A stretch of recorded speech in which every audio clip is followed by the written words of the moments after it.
Hello, everyone, and welcome to tonight's Get in Tune. I am Michael Grassi, and I have a terrific show for you tonight.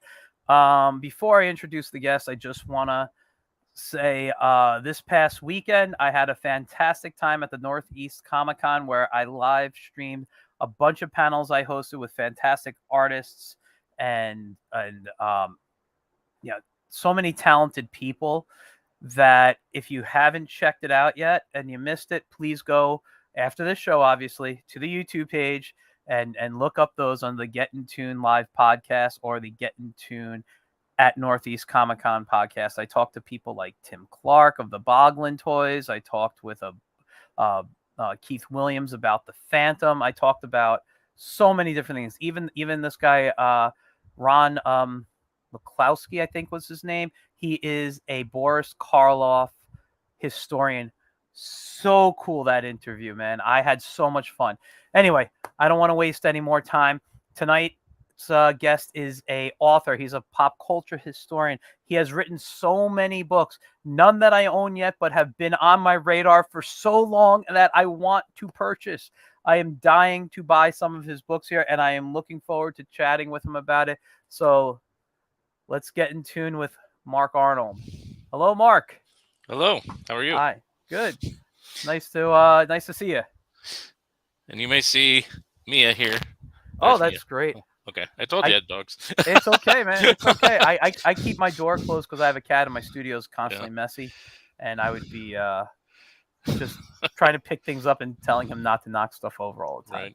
Right. If I lock the doors, the dogs would start barking and then they'd want to be let in. So it's easier just to have them cameo on the show. Anyway, it's great. If I could do that, I would with my cat. I got to say though, I felt so bad. Just literally about 2 minutes before you popped on backstage, I went out. I stepped out of the room to get something, and my door was closed. And I opened the door on him, and I felt terrible. I didn't realize he was sitting outside there.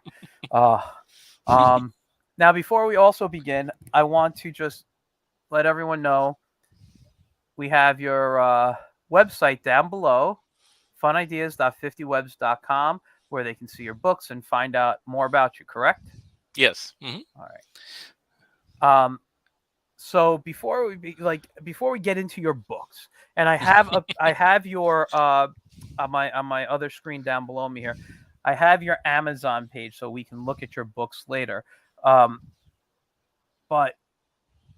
I want to know just about your background. I want to know what, you've written books, okay, about Total Television, about Harvey Comics. I'm just looking at stuff.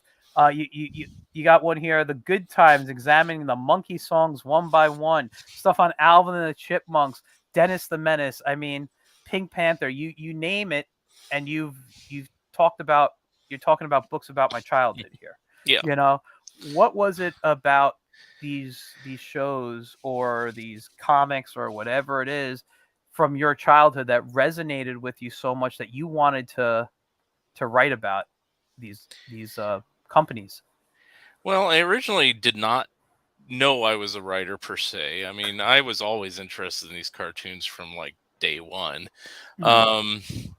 I tended to veer away from like superhero comics, even though I bought Spider-Man, Fantastic Four, Superman, stuff like that. But and other titles. But over time, as those comic books kind of changed and morphed into kind of like the way they are today, I changed and morphed and went more towards like the funny animal, funny kid stuff and things like that. Yeah. And both comic books and animation. One of my heroes and one of my favorite books of all time is Of Mice and Magic is the book, and Jerry Beck and Leonard Maltin are both my heroes and good friends now. But that's great. When I was like 12 years old, that book came out and I got it for Christmas, and I like wore the book out. I read it so often. I still have the copy, but it says like a piece off the cover and the back is cracked, so I had to end up rebuying it years later, and I got that one signed. Anyway, that's awesome. Huh?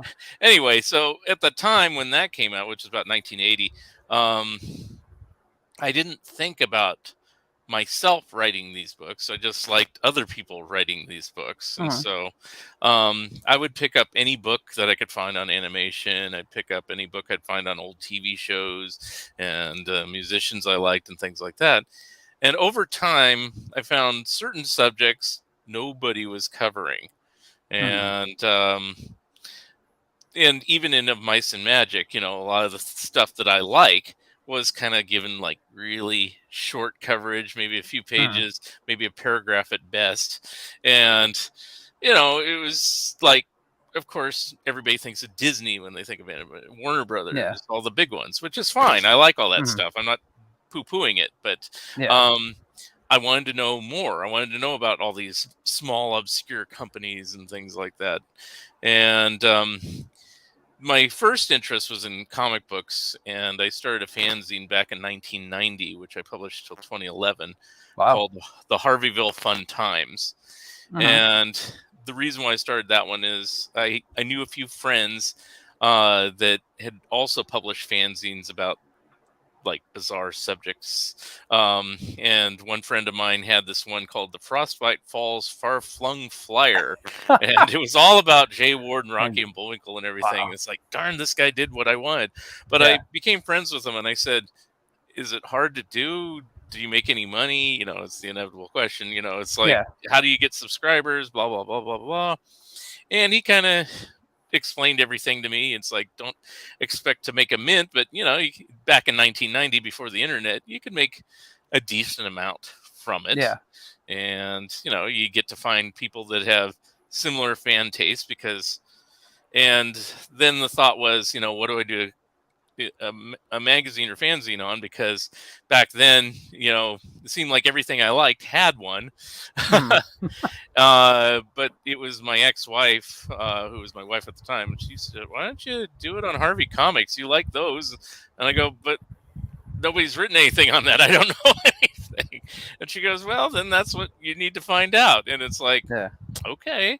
And fortunately, a lot of the people, the creators and stuff like that, in fact, the company was still publishing back in 1990. So it was just a matter of writing letters, making phone calls, going to conventions, making the contacts and stuff like that. And over 21 years, I managed to get 75 issues out. Wow. And, but after about 50 or 60 issues, the internet started coming in, and it got to the point where I broke even, to the point where it cost me money to put out an issue. So by that point, when it was starting to get to the point where it was breaking even instead of making a profit anymore, I was looking at other things I could possibly do. And I thought like writing books might have a little more permanence to it. And so my first book, I just took the easy way out. I did a best of my fanzine.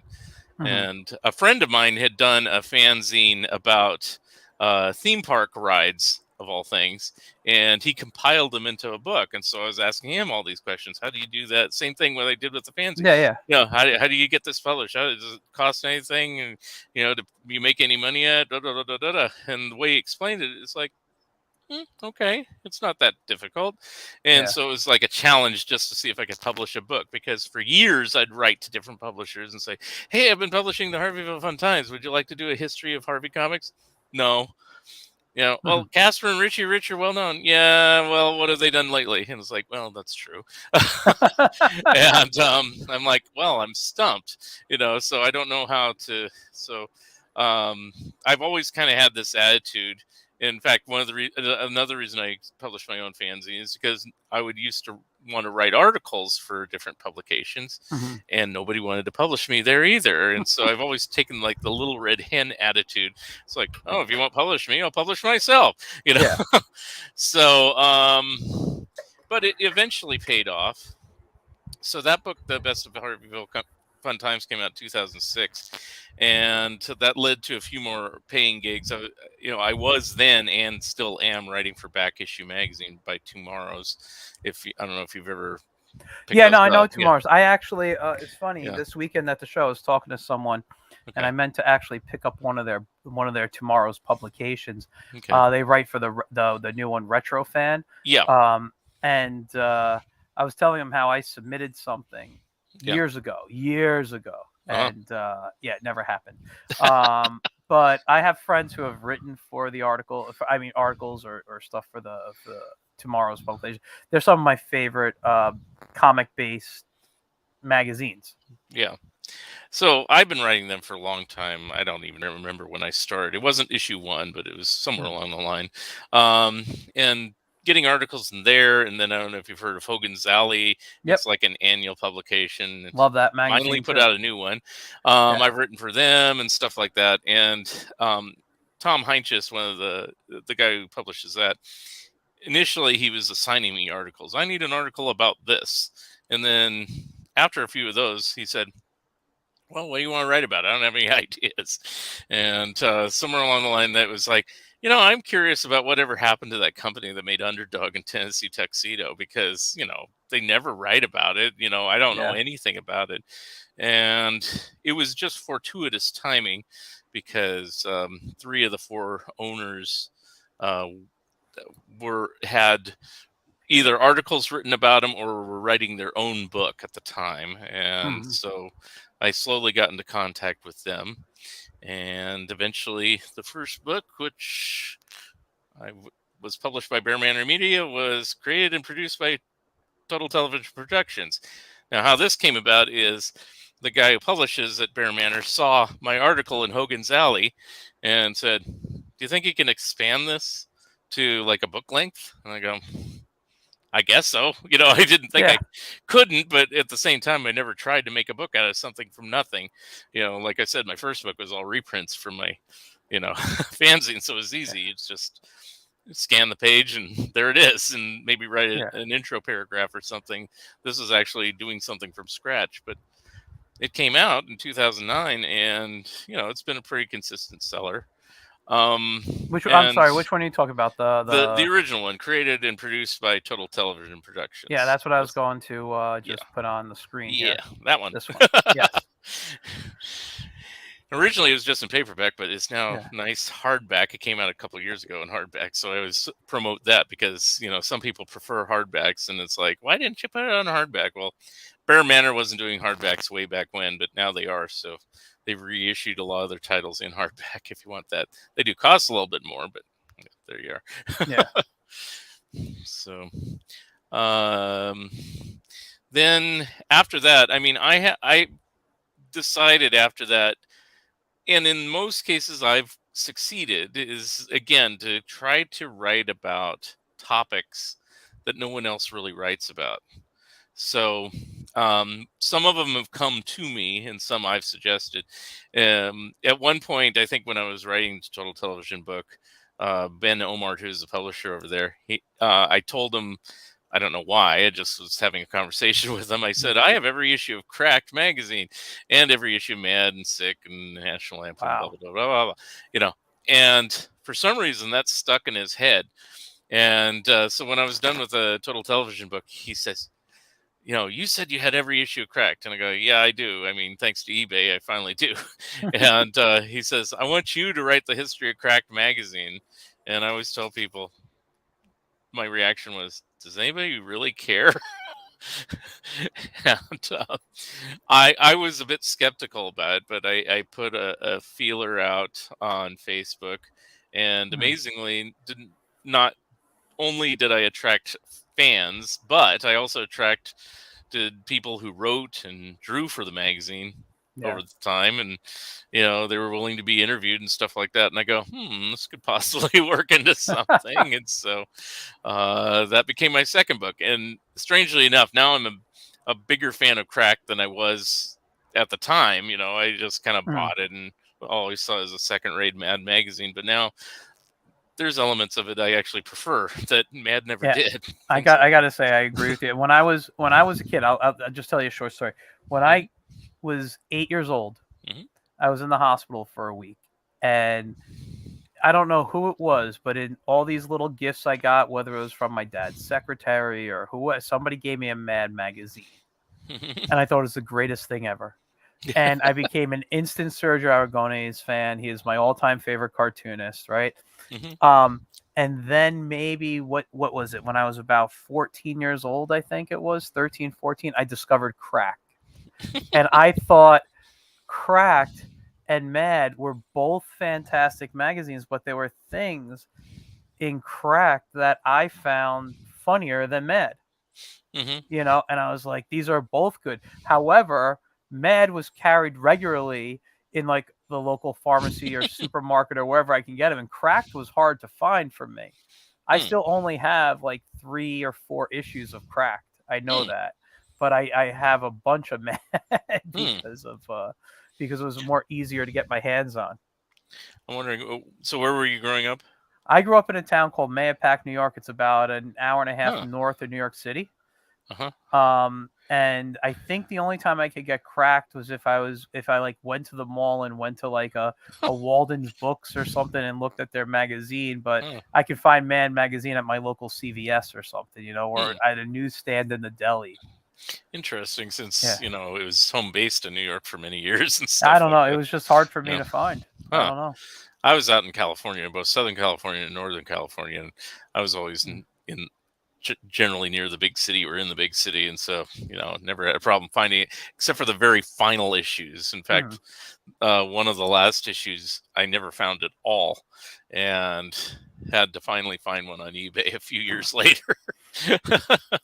Well, that's the beauty of eBay. Yeah. Yeah.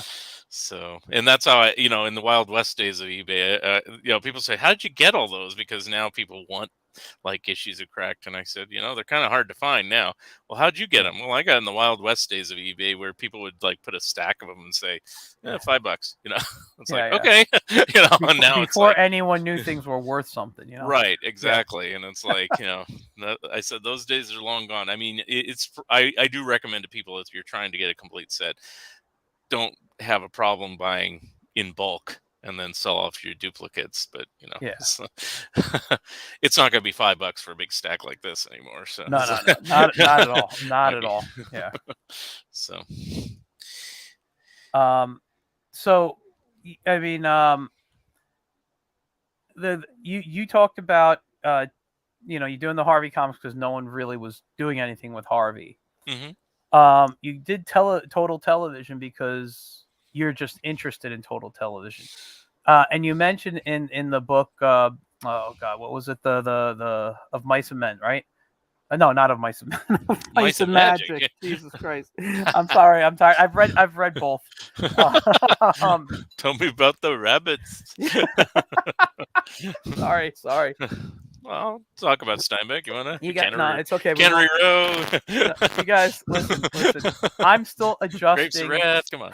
I'm still adjusting to this time change. It doesn't do well for me, especially that it happened while I was working a con. And I didn't take the day to rest. So I'm gonna probably get better by the end of the week when I have like Saturday off from work and I can actually sleep for a bit. Sleep in. But yeah, no, sorry.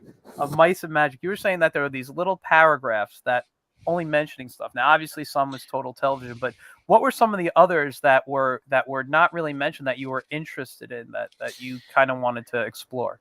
Well, I mean, when I was a kid, I'll tell you my age. It helps. I'm 55, so okay. The early 70s is when I started watching a lot of cartoons. And even then I could tell, like they'd show the Bugs Bunny show and stuff like that, Roadrunner Hour and stuff like that. And I could tell, wow, these move more than the current stuff like Wheelie and the Chopper Bunch and Amazing Chan and the Chan Clan and the Roman Holidays and all those wonderful Hanna-Barbera shows. Yep. Hey, I grew up with that stuff. So did I. But and even when they did like new Flintstones and Yogi Bear, it's like, wait a minute, these don't even look like the ones that they did. And and it's like, why is that? And that's what piqued my interest on this stuff. As far as coverage, I always was curious about the studios. Like everybody's heard of Hanna-Barbera, even if you don't know their history, something they've done at the very least. Scooby-Doo, it's like, but I was always kind of curious about those little obscure animation houses, and of Mice and Magic, because both Leonard Maltin and Jerry Beck are a good decade older than me.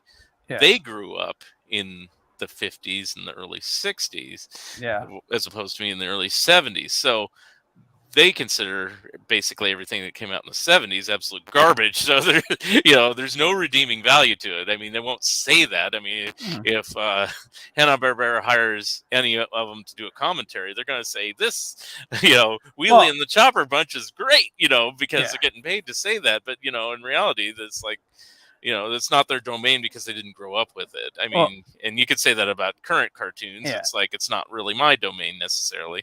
I like a few, but you know what I mean. I will say this: Hanna-Barbera is like my all-time favorite animation company. I love all those cartoons, the superhero stuff, the Flintstones. Ricochet Rabbit might be my all-time favorite cartoon character. All right, I love all of that stuff. But I can say, as a fan, and I was born in '76. I'm 46 now. Okay. I've watched everything that Hanna-Barbera has basically done that I can get my hands on, whether I saw it in reruns, DVD, whatever. There was a time, specifically in the 70s and 80s, that they turned out a lot of garbage. Yes, they did. And I'm not knocking them for the cartoons that they made, but I don't need to see like Laverne and Shirley in the Army. I don't need, those are not, Happy Days, time traveling Happy Days is not my idea of a good time. Yeah. But watching the Flintstones, watching Yogi Bear, the last decent show I think they produced outside of a pup named Scooby-Doo was Yogi's Treasure Hunt. And even that wasn't 100% perfect, but it was the last time we really got to see all those animal characters interacting and like, hanging out and doing stuff that I love that we got like in the holiday specials and things that they did, Right. Yeah. And even I didn't even watch that stuff. I've heard good things about at least a pup named Scooby-Doo, but this will be sacrilege probably to you and everyone else, but I've said before, I was never ever a big fan of Scooby-Doo. I've said this on other podcasts and other things. It's like my sister liked Scooby-Doo and I'd watch it. So I saw it.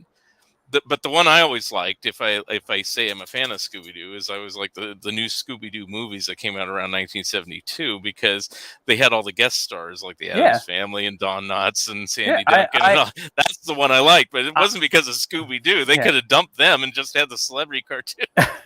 I will say I'm not a huge Scooby-Doo fan myself. I do. There are things I like about it. Yeah. But I don't think it's the greatest. Yeah, it was a good formula that they repeated constantly, with Clue Club and all those other cartoons. It was just, here's a team of teenage investigators with an animal, with a pet. And I'm like, listen, it worked, but it's not my go-to. I liked more of the comedy, even though it's harder to find and we probably will never see it on DVD. Quick Draw McGraw might be some of the funniest written Hanna-Barbera cartoons ever made, So mentioning Jerry Beck again, I'm giving all these plugs to Jerry and his book, but he did a book called the Hanna-Barbera Treasury, which I do highly recommend because it has. I have it behind me somewhere. It's one of those books. If you have it, you know it. It's one of these books you open up and it has little things you can pull out of envelopes and stuff like that, little pictures and tiny comic books and things like that. And it's a great book. And he did the book the way I probably would do a Hanna-Barbera book. It pretty much covers the 60s, and that's it. Yeah. Now, like you said, you like a pup named Scooby-Doo, and you like Yogi's Space Race. Is that the one you Treasure said? Hunt. Treasure Hunt. Different one. Okay. Yeah. If I said anything past the 60s that I like, I love Hong Kong Phooey. I don't know. It's one that just stuck out when I was a kid. Yeah. And then, I'd be hard-pressed to find one. In the 80s, and I still watch this stuff. I wasn't one of these kids, I don't know if you were. A lot of people that I talk to that are into comics, even when they say I've been into comics lifelong, well, like there's some time when they were teenagers that they stopped reading them, they stopped watching cartoons, and they went after girls and stuff like that, and they came back to it.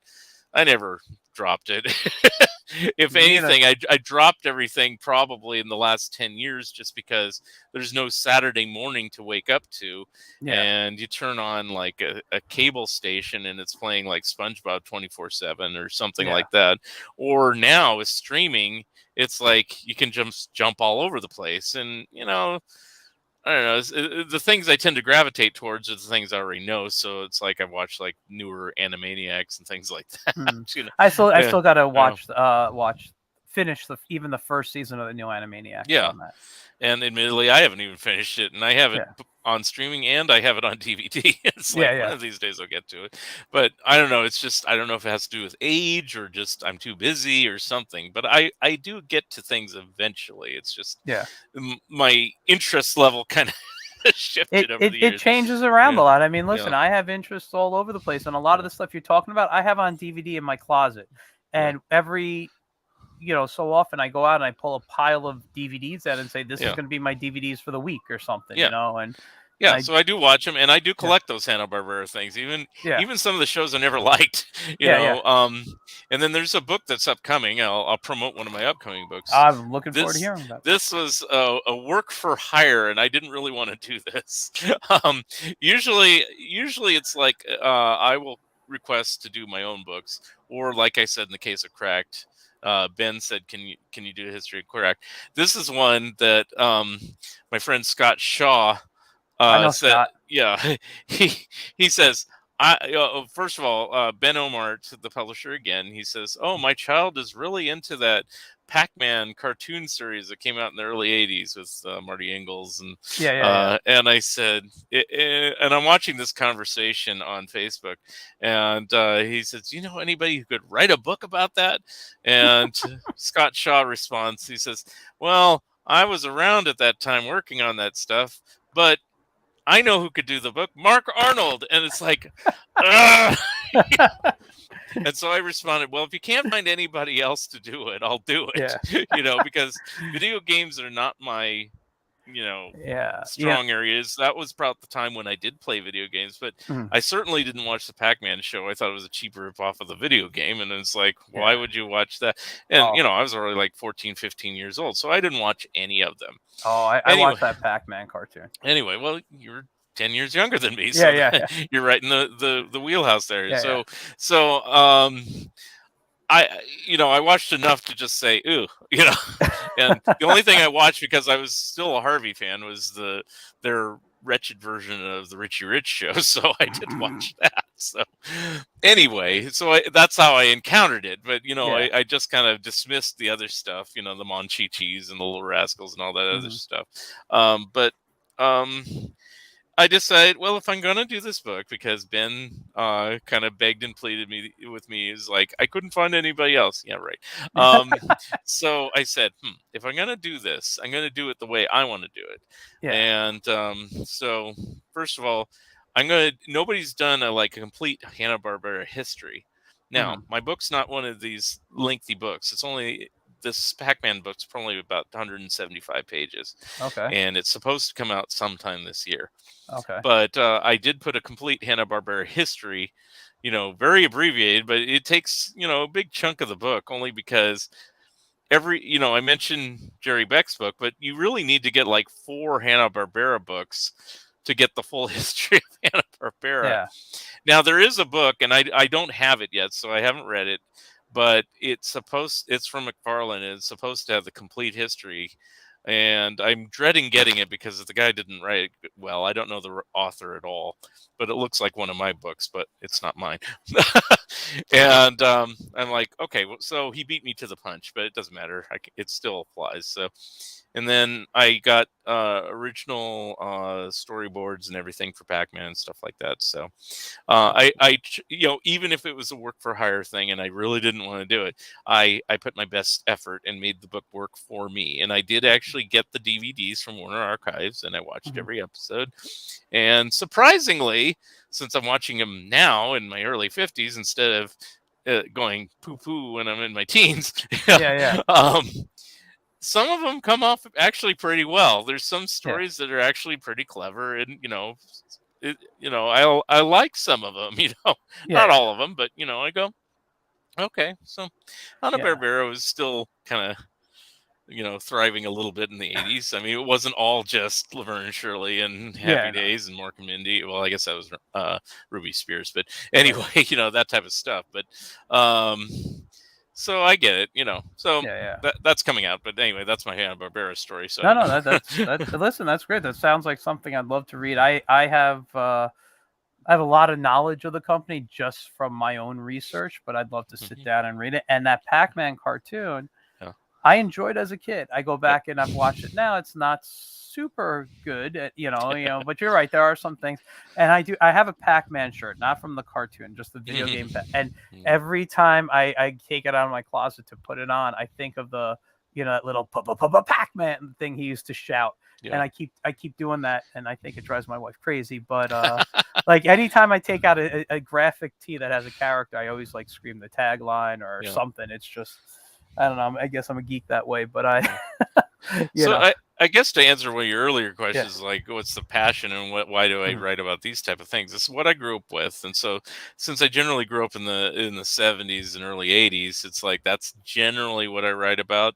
Stuff that I liked then. I mean, I can like stuff later, but I haven't really written books about that. Although I will say, like Monkeys. I'll say I wrote 2 Monkeys books, but I became a Monkeys fan probably in the 80s more than in the 70s. I didn't care for them either originally. But it's kind of a generational thing. Like I said, it's like Jerry Beck and Leonard Maltin are 10 years older, so they tend to write about stuff they like, which is, stuff from the 50s and 60s. And then I tend to write 60s, 70s, 80s, or whatever. And then if I have to say somebody is kind of in the same league that is younger than me, probably around your age, is Andrew Ferrago, who is the curator of the Cartoon Art Museum, and he's written a book about 80s cartoons. And I would never do that. I did help him out on it, but I would never write a book about that because 80s cartoons are not my, to me, it's like, it's really going, you think the 70s ones are bad, wait till you get to the early 80s ones. Now, the 80s made a reprieve near the end. Yeah, I get it, with DuckTales and, a bunch of other stuff, G.I. Joe and everything like that. But at the beginning of the decade, it was really bad, And, I don't think a lot of the people knew what to put on TV back then. It was just let's throw, like, I mean, let's be honest. I mean, in the 70s, Hanna-Barbera had some bad stuff, but everything was like, I mean, Sid and Marty Krofft stuff was odd, and that stuff was just insane to look at. And I mean, outside of like Land of the Lost, I thought everything was just kind of so bizarre, and I don't think, in the early 80s, they kind of still had that 70s mentality. It wasn't until, I would say somewhere between 83 and 85 that things started to change in the animation world there. But let's talk a little bit about your total television, because you have 2 total television books. Your first one, you said you wrote, what was it, 2005? Well, it came out in 2009. I was probably writing in 2007, 2008. Okay. And I tried to interview as many people as I could, but I mean, obviously, even by that time, a lot of them had passed away. Fortunately, at the time, all 4 of the original owners, and I'll mention their names, Buck Biggers, Chet Stover, Joe Harris, and Tread Covington, were still alive and had their wits about them. So they were all willing to be interviewed, and they gave me different aspects because they all performed a different function at the company. Buck Biggers was the main writer. He also wrote all the theme songs everybody loves. So he's a songwriter. Chet Stover was also a writer. And he created a lot of the characters. Then Joe Harris was the artist that fleshed out those characters and made those wonderful character designs, as you see in the book there. And then Tread Covington was kind of like the man behind the scenes. He was the businessman, and he took care of everything. He made sure the audio productions went well. He made sure that the animation that was done in Mexico City was all done well, and just supervised all that type of business behind the scenes stuff. And I got some good interviews out of them. And then a few years later, there was some DVD sets that I did some commentaries with Buck Biggers on, made by Shout Factory. It was complete Underdog and complete Tennessee Tuxedo sets. And those took a while to put together because these cartoons have changed hands over the years so many times. Things have gotten lost. When they had the access to the archives, they had pristine copies of all the cartoons, but no audio. Oh, wow. So I had to send them bootleg copies of what I had from just collecting over the years. Yeah. So they could marry it back to the visual. So that's what you hear, in most cases on those DVD sets. Wow, that's Otherwise, you interesting. wouldn't have them at all. So I had to save the day on that. Oh, that's great. So And I wanted to ask you, just before we continue with this, was Total Television like some of those cartoons that were some of your favorite stuff to watch, or you well, just definitely Underdog and Tennessee Tuxedo. I was okay? not too familiar with King Leonardo. I had Oh. seen it from time to time.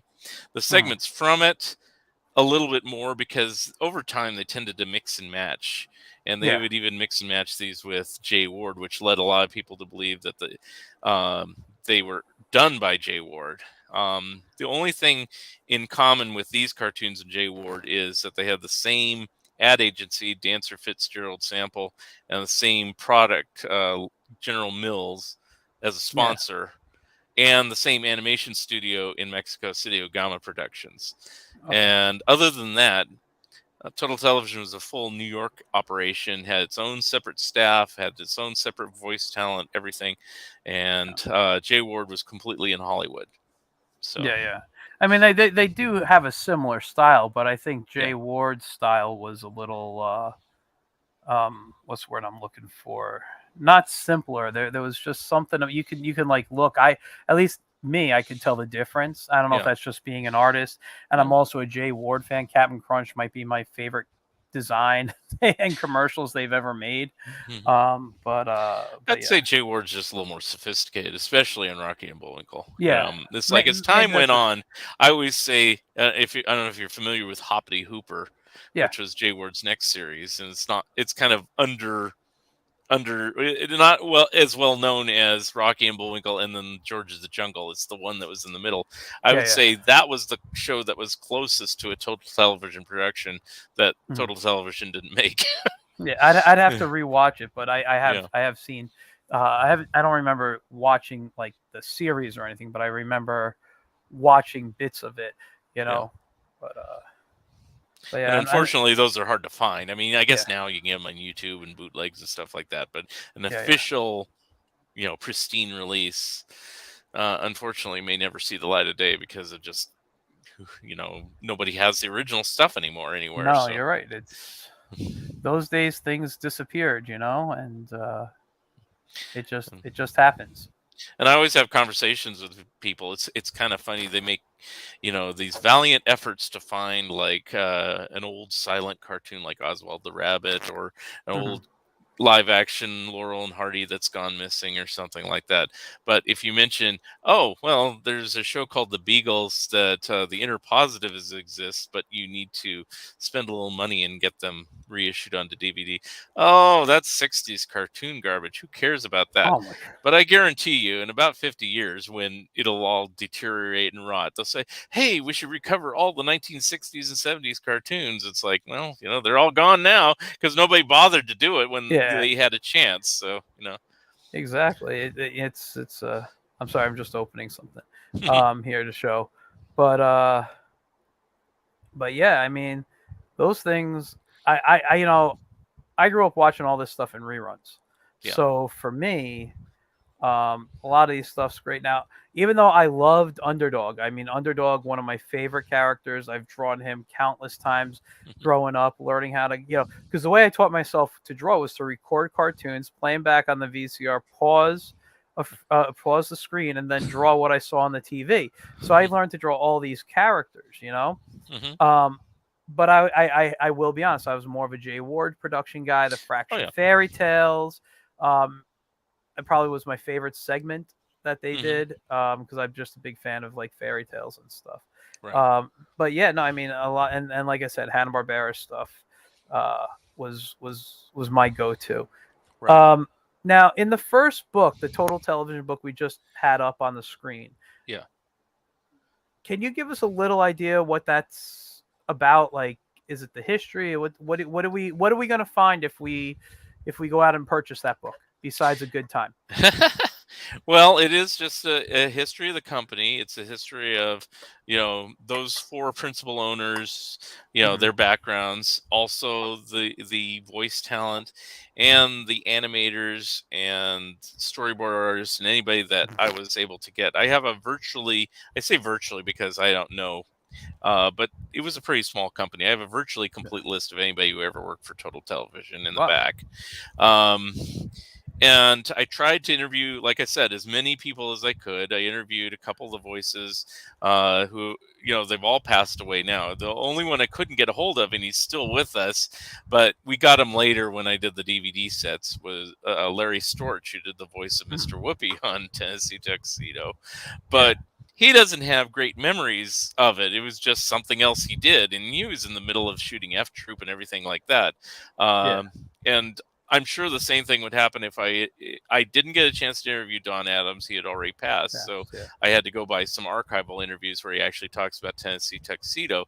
But he doesn't say much about it because he was in the middle of shooting Get Smart when or doing stand-up comedy at the very least when Yeah. those were being produced. And so it wasn't high priority on him. I'm sure in later years he had more memories of doing Inspector Gadget or something Yeah. like Yeah. that. Yeah. But the main thing is I did interview Bradley Bolke, who was Chumley, and he Yeah. had good memories. And he told me about working with both Don Adams and with Larry Storch and things like that, and how everyone interacted with each other. So, and unfortunately, he's since passed. But it was great at the time because I got all these wonderful memories and stuff like that. Um, and since everybody did a little different piece of something, with Joe Harris, I got to understand how the animation studio worked and how he designed the characters and, who he worked with and stuff like that. So I got names there. Yeah. And so the book kind of just covers basically the history behind what happened, what to make the studio start. Then it goes through each successive cartoon series, which they basically did four. So there's a big chapter on King Leonardo, a big chapter on Tennessee Tuxedo, big one on Underdog, a big one on the Beagles, and then kind of the rest of the story, what happened. And I, wrap it up just showing like pictures of the live action Disney Underdog movie, which is, but it just to kind of complete the story, where did everything go and why did they stop and everything, because that's what I was concerned about. Yeah. Buck and Chet had written their own book called How Underdog Was Born, which was helpful, but it really just told about how they created Underdog. Mhm. And I was like curious, well, what happened to your company? I mean, if you create an iconic character like Underdog, why didn't you get a good follow-up thing? I mean, the Beagles, and then after that, they didn't get anything. Yeah. They tried this series called The Colossal Show, which was sold, and then the NBC pulled out, and so you can find a Gold Key comic book, and that's it. Yeah. And Yeah. then there's other shows they tried. This one called The Otters, and it's like with two otters, and this other show about these blue people that lived under the sea, and this is long before the Smurfs. Yeah. And just different shows that, but it showed how, and I talk about it in the book, is how the changes over time, that it used to be that ad agencies and advertisers could tell a network what to run. Yeah. General Mills could say, "Hey, we got this great new show called Tennessee Tuxedo. We're going to put it on 9:30 on Saturdays every week on CBS." Okay, great. Whereas 10 years later, it's CBS saying, "Okay, we don't want your show television because you don't have an animation studio, but Hanna-Barbera here, who does have an animation studio and is churning out 12 shows for us, they'll do 3 more shows. So we don't need you. Bye-bye." Yeah. Yeah. Yeah. Yeah. And that's kind of how it worked. So, Yeah. um, Let me ask you. You sent me a picture of the front and back cover for the TTV scrapbook, the Total Yep. Television scrapbook. Yep. Am I allowed to show that on the screen? Of course, I have it here. So Okay, if you it's want to right hold here. it up, Yeah. let me give you the screen real There's quick. the All right. Whoops. Why didn't it give you the solo layout? There you go. Hold it up. There we go. Okay, so this is the Total Television scrapbook. Now, one may ask, why would I do another book if I've already done a book? Well, there's a difference on these books. I I've thought about just doing a revised version of this over the years, and I Hmm. said, but I have to admit, I know some people do that, but I hate it when like somebody writes a book, and then a few years later they put a revised version, and so now I have to buy the same book over again just for a couple new chapters. Yeah. I think it's kind of a cheat. And also, you're talking about Jayward. There's Hmm. Jayward equivalents, and I'll hold this up. So, Oh, hold on. Let Ke- me give you the okay, screen real okay, quick. so Wrong okay. monitor. There we go. Uh, There you okay, go. so Keith Scott wrote this book prior to mine called The Moose That Roared. Yeah. Highly recommended. He's a good friend of mine, Hmm. and he was a voice of Bullwinkle in later productions. Uh, Hmm. so if you like Jay Ward more than Total Television, I recommend his book. So, but Hmm. his book is kind of like this one in that it's basically the story. There are drawings and pictures in it and stuff like that, but in general, it's the history of the studio. Yeah. So a few years later, another friend of mine, name dropping and everything, It's named okay. Daryl Van Sitters did this book called The Art of Jayward Productions. And Highly I got recommended. that book. Okay. I love that book. And so when I was talking with Daryl when this came out, I said, "Well, you've seen my Total Television book. Would you consider doing one on Total Television with me?" And he said, "It took me so long to do that book. No." And Daryl's not like me. I keep churning out the books and stuff like that on different subjects I like. Daryl's done two. That was his second one. His first one was about Mr. Magoo's Christmas Carol. Also highly recommended. But Yes. unlike me, who just writes these things and gathers the images and stuff like that, I don't do the layout and the production and everything. I leave that to other people. Daryl on his book is laying it all himself. So I can see why he doesn't want to do another book. Yeah. But the idea stuck in my head because I said, in this Jay Ward book, he's doing like all these different big pictures and, original art and, unreleased stuff and everything like that. I could do that with Total Television because there's a lot of original art that's on heritage auctions from the comic books. I have some original artwork and things like that. I have a lot of rare photographs and stuff like that. I got in contact with, or she contacted me. I don't remember the order of how it came about, but Buck Bigger's daughter, Victoria Biggers, found what was literally a scrapbook of material and information that after her dad passed away, that she knew nothing about. And some of those images make it into this book because we didn't know about this. And then she writes stories. That's why she gets a co-author credit. She writes some Hmm. stories about her dad and things like that. Another friend of mine named Bill Smith, who is a big aficionado for the balloons that are in Macy's Thanksgiving Day parade. Yeah. Uh, he wrote a lot of material about that. And then one other thing, because I was doing basically a revised version, but making a better book, one of the errors I made in my first book is I mentioned that somebody was dead that that wasn't at the time, and the Wow. man was named Harvey Siegel, and Hmm. he ran Gamma Productions down in Mexico City, and he was listed in Daryl Van Sitter's book, and I said, oh my god. Uh, I said somebody was dead and he isn't. And Daryl sent me his contact information, and I Uh-huh. actually interviewed him in 2014. Now, Hmm. in 2014, I had no idea if I was ever going to write another book, but I figured I'll interview this guy anyway because it may come in handy someday, or I'll use it somewhere. Yeah. Well, Yeah. that interview is included in its entirety in this TTV scrapbook because it does tell a big piece of the story that the other Total Television book doesn't tell. Yeah. And it's his perspective from Mexico City. And he corrects a lot of errors that are in the other books because a lot of people have this impression, most of them due to Jay Ward uh, Hmm. himself, Yeah. that the animators in Mexico City didn't know what they were doing. They weren't professional. They were just Mexican people picked off the street, like if you went to a Home Depot and picked them up to fix your garden or something. And it's Yeah. like, no, these were actually university trained professionals. And Yeah. another rumor that turned out to not be true is there was a big earthquake once in Mexico City, and that the building got split in two. Now, that didn't happen. I mean, the earthquake happened, but the building didn't get split in two. And also, they weren't jumping from building to building to finish their animation. Because even if you might think in your wildest dreams that Mexico is really backwards, they're not that backwards. you Yeah. know?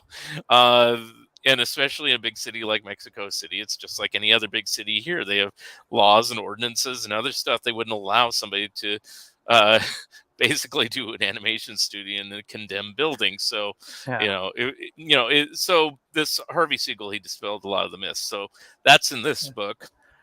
The only thing I kind of repeat, but I improve upon it, is I have complete air date listings, and they're more accurate in this book. Okay. And because the original one I was kind of guessing, and between the first book and this book, another friend of mine contacted me and said, "Hey, I have every TV guide ever." Oh, And, wow. basically, and Yeah. he gave me the actual TV listings where we could find when something aired and what was on it and stuff like that. Oh, So that's that's all awesome. improved that way. Since, like I said, we did the DVD sets in between the two books, I put down which cartoons are available on DVD and which ones are still kind of MIA. I mean, they're all out there if you want to get bootlegs and stuff like that, but some are easier to find than others. So, I Yeah. tried to help that way.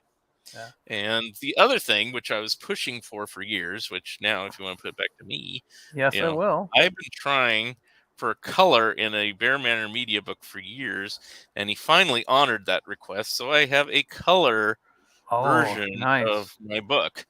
And so because of Is that that, is that only in hard copy or is it in it's both only hard in the and soft? hardback, but it's Okay. like, Gives you let's a see reason if, to buy the hardback. yeah, Definitely. I'd love to see all that in color. yeah. Wow.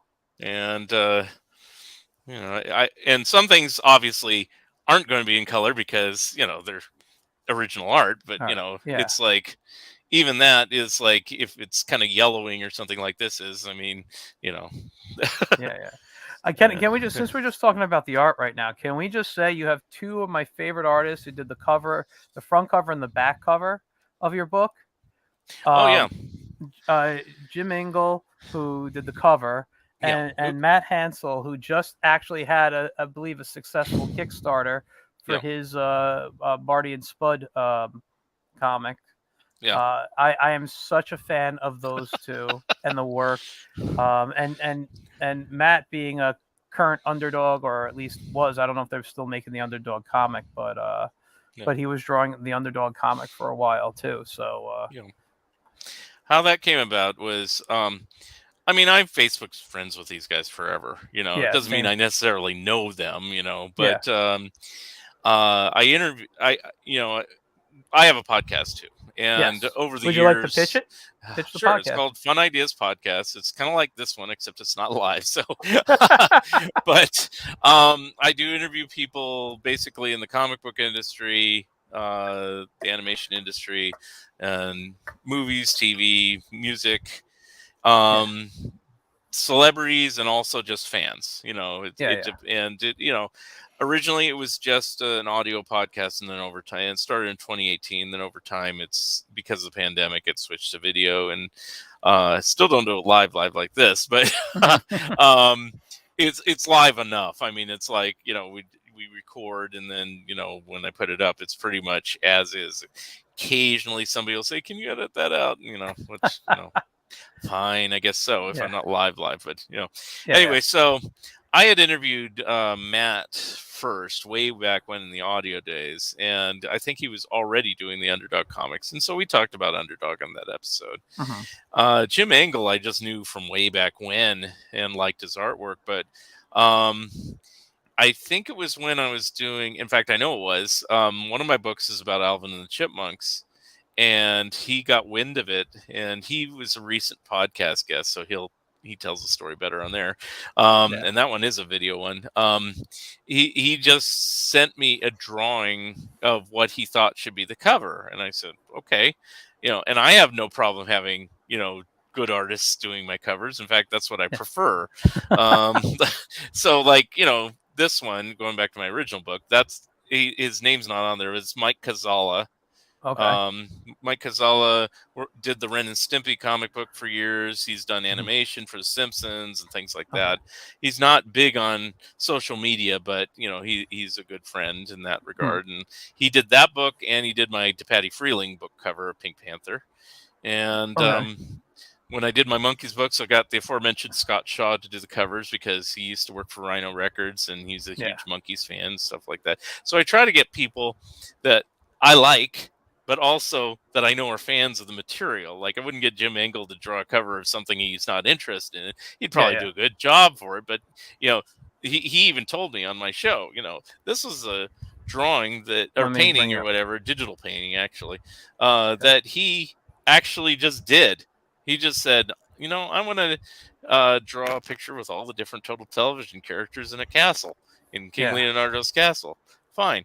He wasn't really trying to sell it to me to put on a cover, but once we got talking and everything, he did the Alvin and the Chipmunks cover, which it's in the case back there, but it's basically 3 TV sets like in the Alvin show. We decided to put a live action Ross Bagdasarian head, kind of like the old 16 Tiger Beat type magazines. So and then he has a cartoon body and everything like that, and that was that one. And then he gave me this one that I just showed.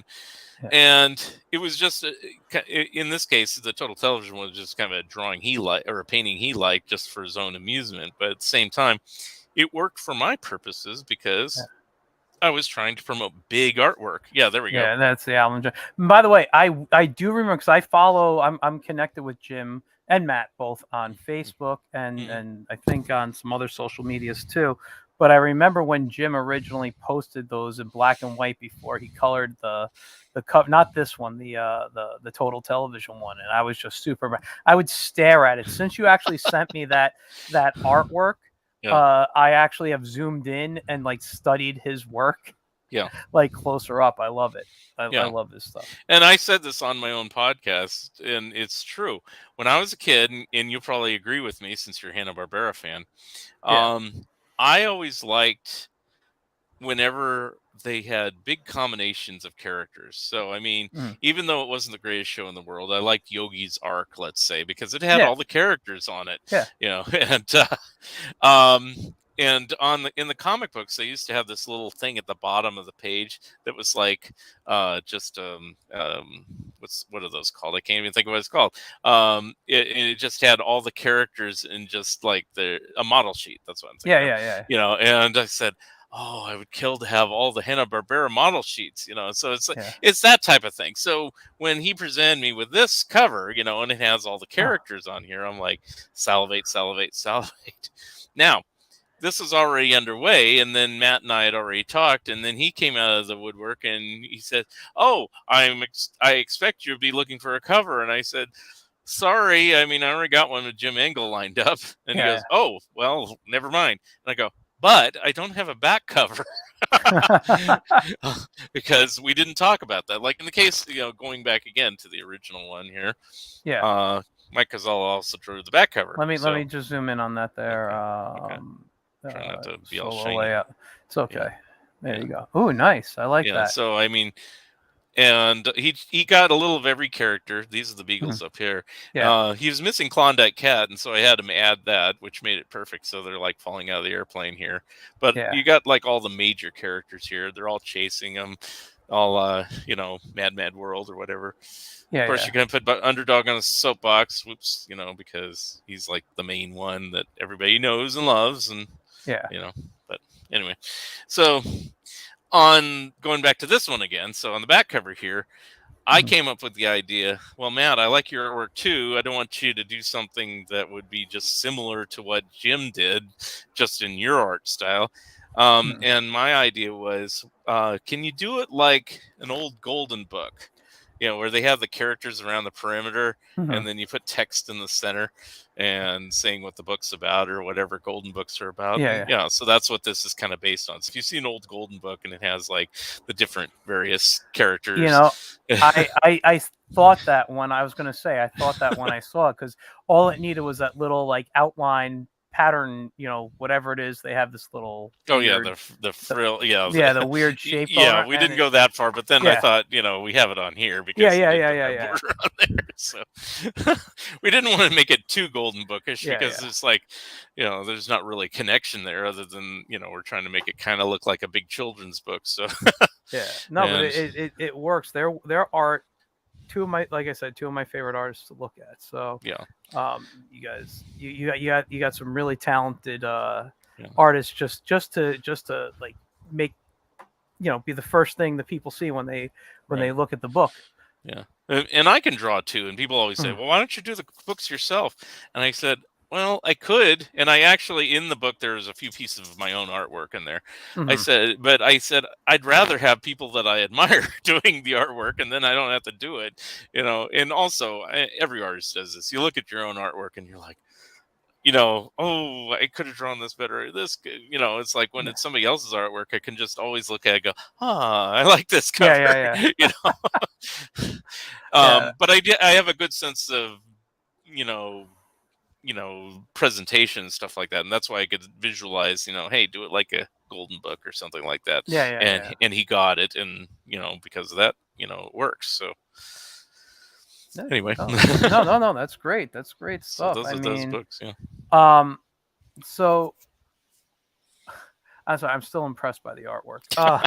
Me too. that as an artist, that's kind of what I geek out a lot on this show. Mm-hmm. But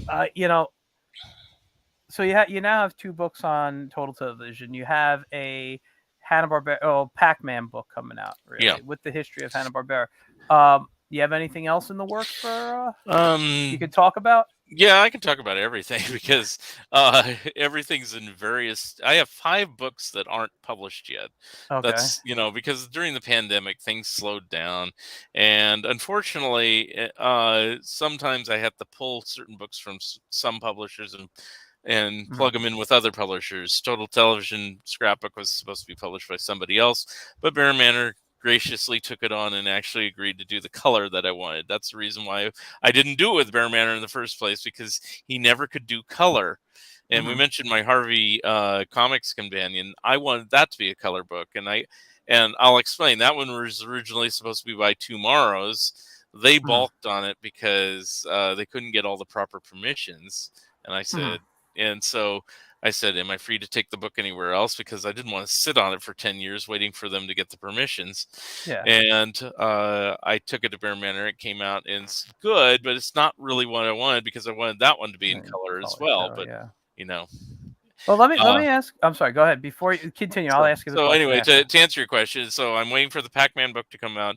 I'm still waiting for my Warren Kremer book out, the artist who did Casper and Richie Rich and stuff like that. It's held up because the Kremer family needs to sign off on it because they worked with me on it. And they had issues with COVID and everything during the pandemic and other things, so it's made it a delay. So that's one that's coming out. There's a Disney book that I worked on called Stars of Walt Disney Productions, and that's probably going to come out after the Pac-Man book. And then I'm currently working on 2. One is a book about the music group The Turtles, whom I like as much as the Monkees. And also, I'm working on a history of Mad, and that one is another request from Bear Manor, Ben Omart. He says, please do a Mad book. And I said, there's other people doing a Mad book. I don't want to do a Mad book. But finally, I did agree to do the Mad book. And everybody wants to see it. And, I go, okay, so I'm doing it my way. So, and I reasoned, like I said, I like to do books on subjects other people haven't covered. And I figured, well, there have been Mad books, but then most Mad books came out in the 90s or before. So there's like 30 years. People say, oh, that's the crummy years anyway. But it's like, it still tells the rest of the story. I'm doing interviews and stuff like that. So, it's going to take a while on that one because I've said this to other people, it's like 70 years of material to cover, unlike Harvey, which is about 40 years, and Total Television was like 10 years of, Yeah. time to cover. So Yeah. 70 years, a lot of stuff has happened. Yeah. So No, you're right. I do have one question, and it might Mhm. take a little time to answer, so don't worry about it. No, because I don't usually ask like these questions. It's a little kind of an educational question for my fans.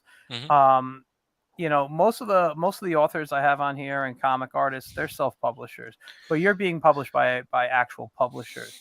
Mhm. What is the process you go through to pitch, then to research? Like, what is that entire process you have to deal with to Yep. go through to put a book together when working with an actual publisher as opposed to self-publishing? Well, I will say this: my first book, The Best of the Harveyville Fun Times, was self-published, but Hmm. I think that is a good avenue to go if you have a book idea that you have tried to pitch to different publishers and stuff Hmm. like that, and they're just not biting for whatever reason. Yeah. Is self-publishing route. There's nothing to be ashamed about it. Hmm. And the cool thing nowadays, and this is what sold me on doing it myself at the time, was in the old days, in the pre-internet days, if you wanted to self-publish, you could, but you generally would have to buy 1,000 copies of your Oh, own book yeah. I and remember just have that. it like sitting in your garage gathering dust until you might sell them all. you know?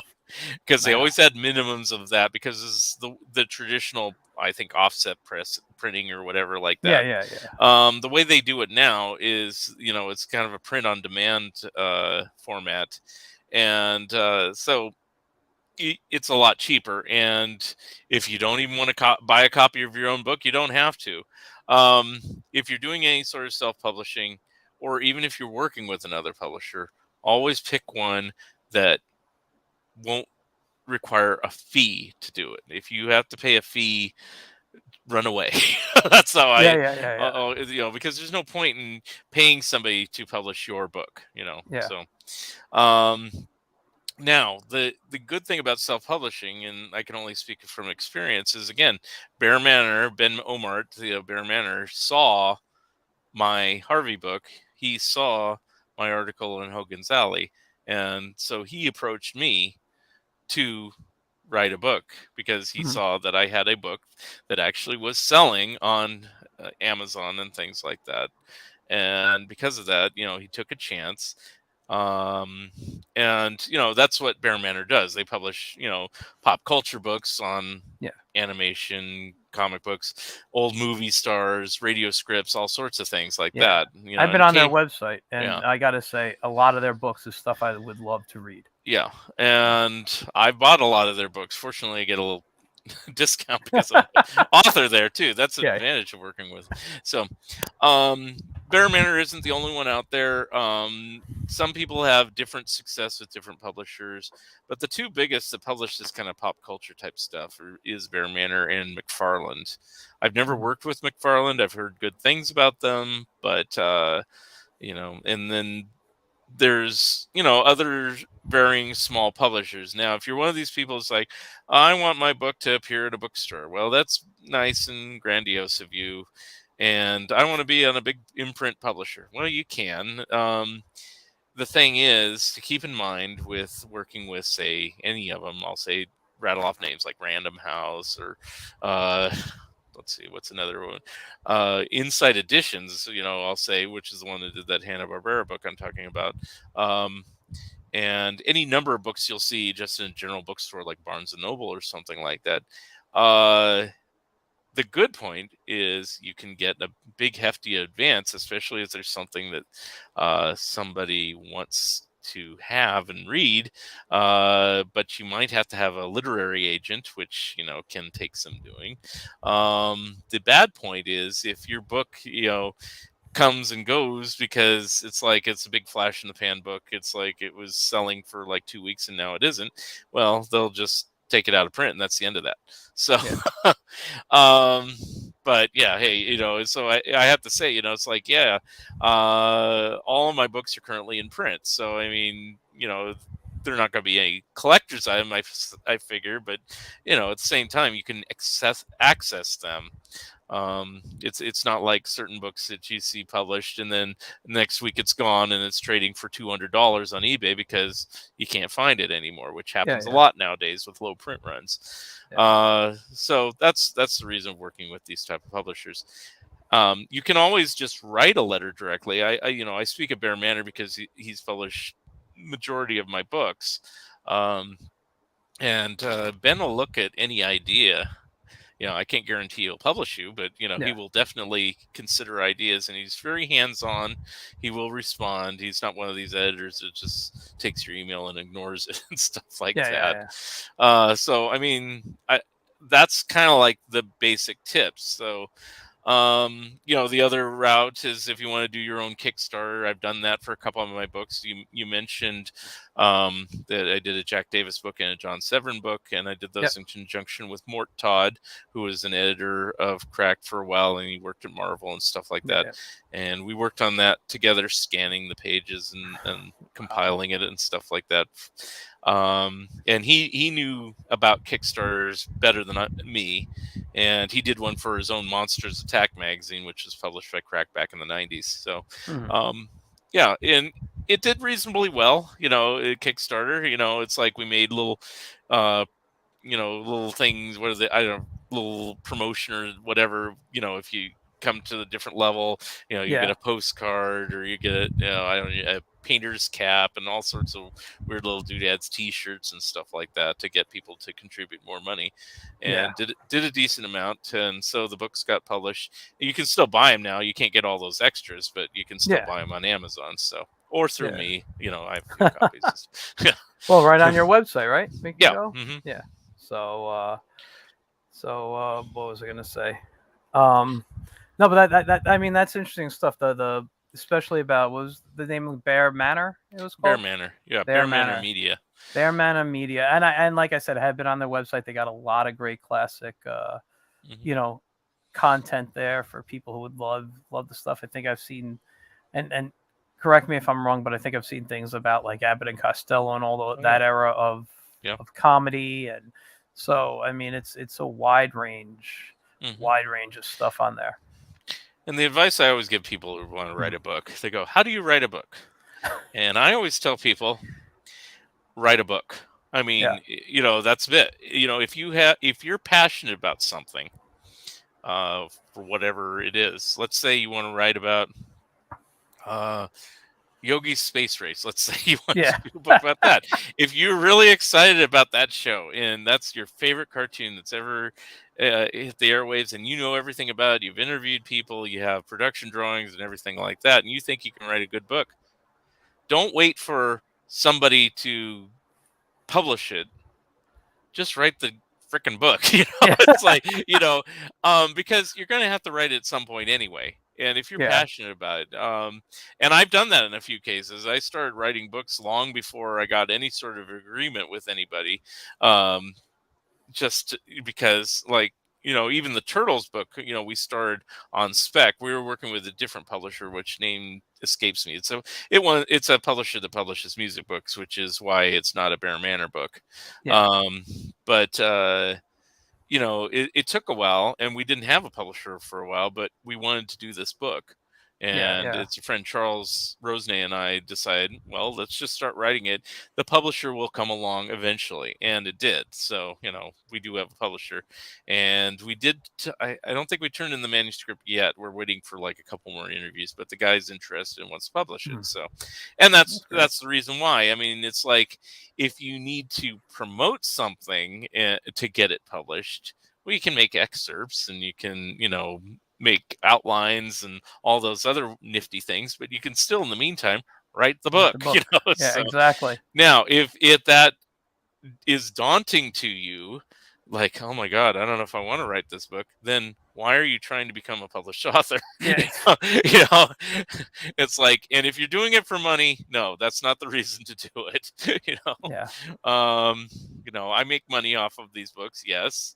The Total Television book is probably my best-selling book next to the Monkeys books, but I don't make like Stephen King money where, it's like I can live in wherever he lives and, live a millionaire's lifestyle. But, at the same time, he's been published for 50 years, and has a literary agent, and he's crossed all those bridges that you're just starting out with. So yeah, exactly.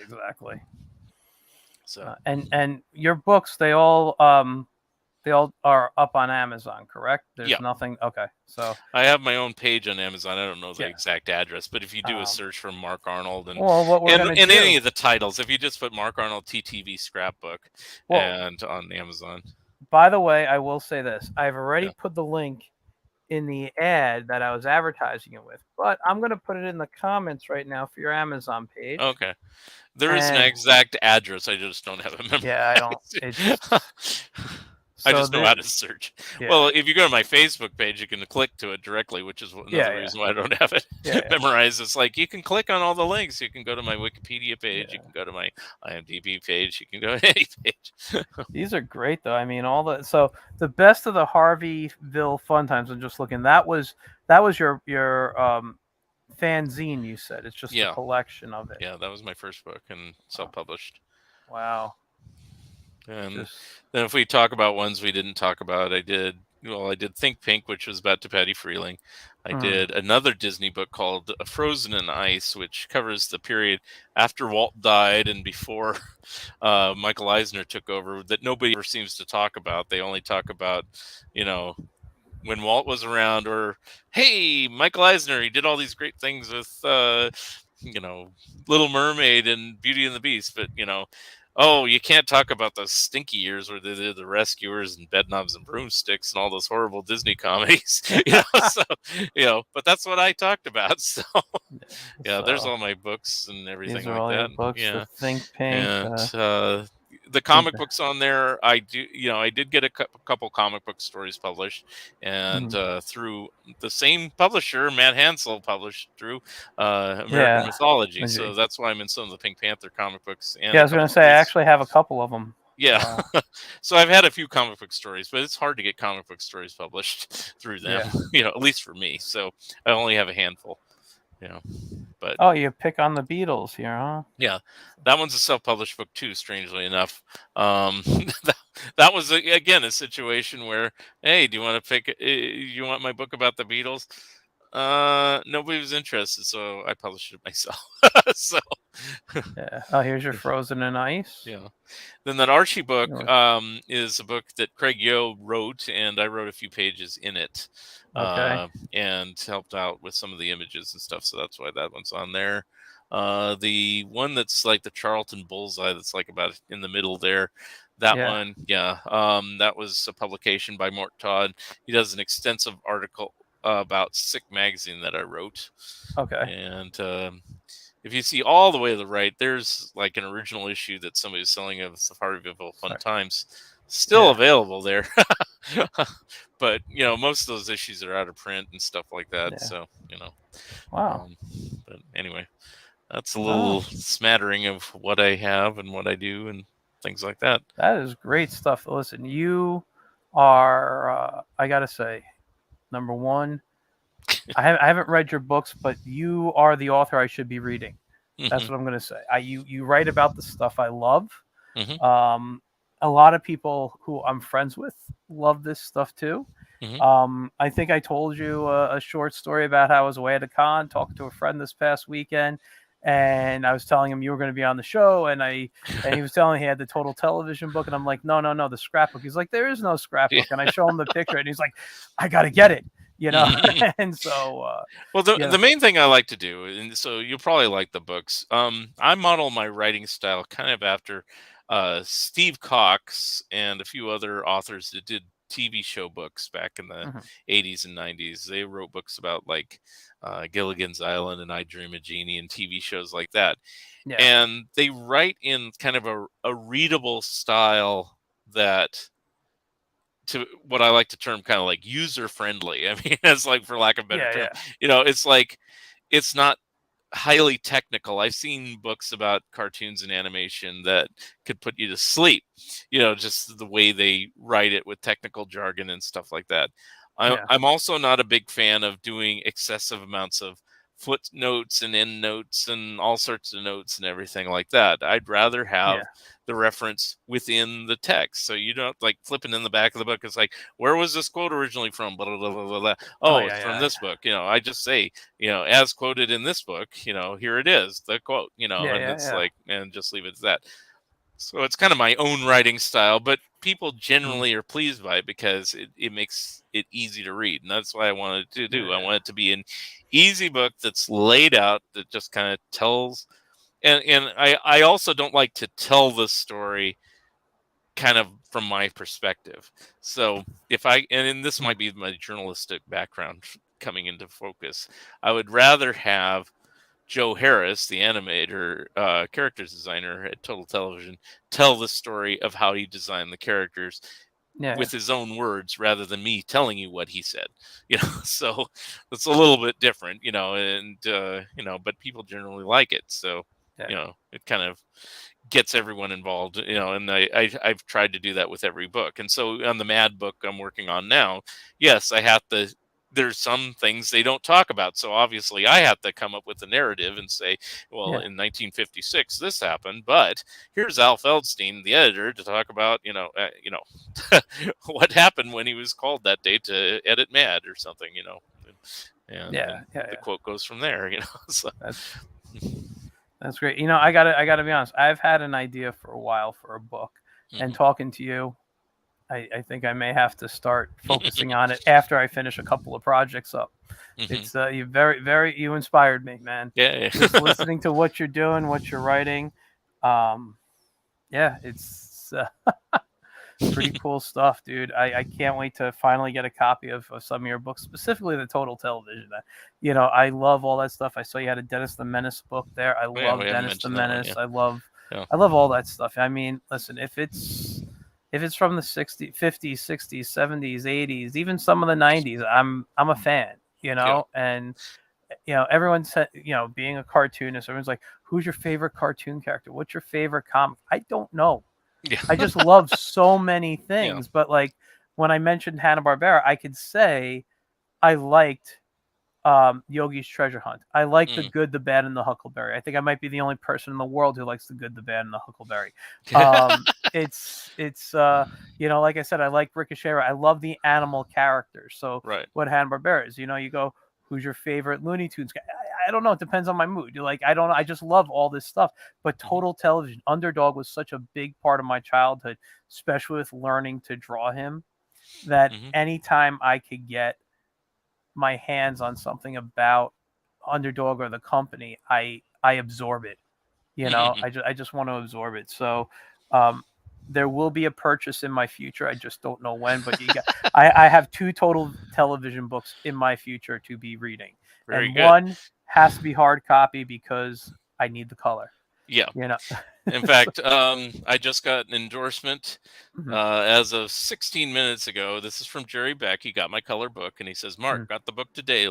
Looks amazing. So, you can't get much more no, kudos than that. Yeah. Jerry's the master that he knows. When you want to talk to like a cartoon historian, I know that's the go-to guy right there. Yeah. So anyway, man, I think I need to start wrapping up just because of time. I'm starting in the dark, but I said, if I have to stand up to turn on the light, I will. But otherwise, listen, no, seriously, you're fine. I gotta be honest. I think I could talk to you a lot longer. I think there's so much more we could be talking about.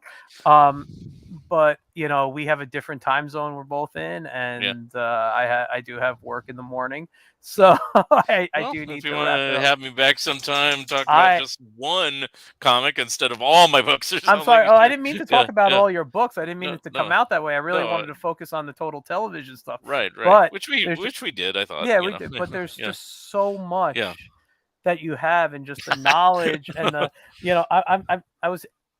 Truthfully, I was just super excited to talk to you. I was like, you got all this stuff that I love. What do we talk? And I know the Total Television was should be the focus, and I hope we focused enough on it. Yeah.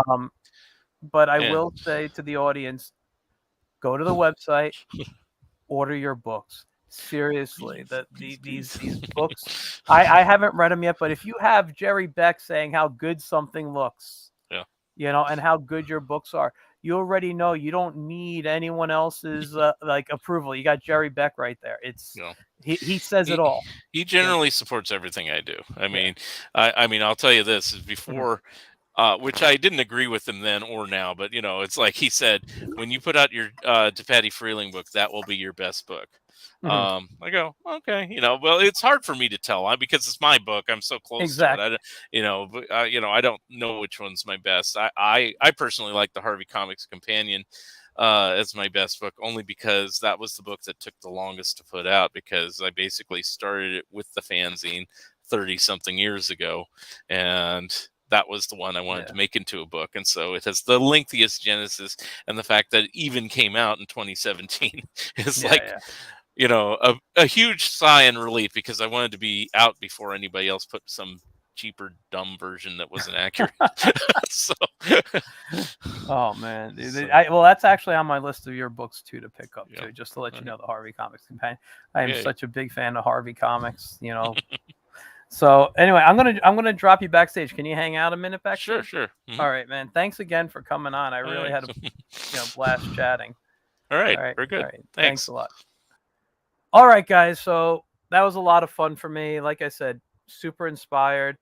Um, but these books, if you like all this classic cartoons and animations, things like that, like me, Mark is an author you should be reading. Um, I know people. Like I said, I haven't had a chance to read, but I know people who read his books, and they have recommended them to me because they know how much I'm going to love them.